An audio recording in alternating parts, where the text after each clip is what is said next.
Well, Peter, having spoken to the crowd about the life of Jesus Christ and his wonderful works and then his death, now turns to his resurrection. Peter tells the crowd that although they had killed him according to God's plan and foreknowledge, God delivered him to Calvary. God raised him from the dead because it was impossible for death to hang on to him. He was loosed from the pangs of death, the resurrection. Now, I want to spend a couple of sessions on that. First of all, why was the resurrection inevitable? Why did death have to give him up? Simply for this reason. Death hangs on to sinners. The wages of sin is death. And Jesus Christ had lived a perfect life. He had done nothing wrong. The Father declared from heaven, "This is my Son, with whom I am well pleased." Pilate says, "I find no fault in him." When Jesus confronted his enemies, "Can any of you point to any sin in me?" And they were stumped. And Jesus Christ rose from the dead because he had done no wrong. Death hangs on to sinners. The resurrection was absolutely inevitable. Death had to give him up.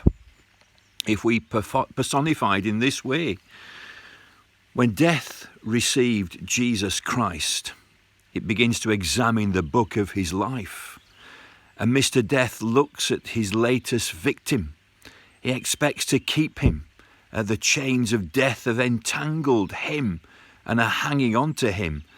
But Mr. Death begins to look at the life of its latest victim.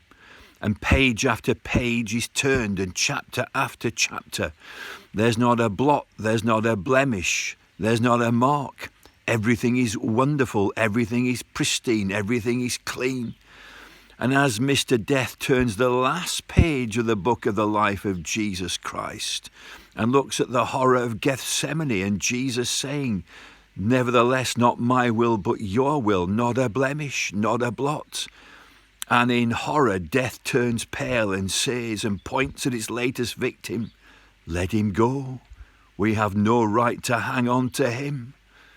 And so the pangs of death and the chains were released from him, and up from the grave he arose with a mighty triumph over his foes. Yes, the resurrection was inevitable because he'd done nothing wrong. Death turned pale and looked in horror and gave him up.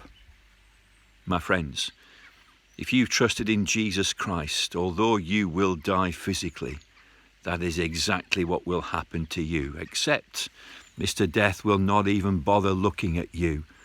Straight into the presence of God, absent from the body, present with the Lord. Death will give you up as it gave up Jesus Christ.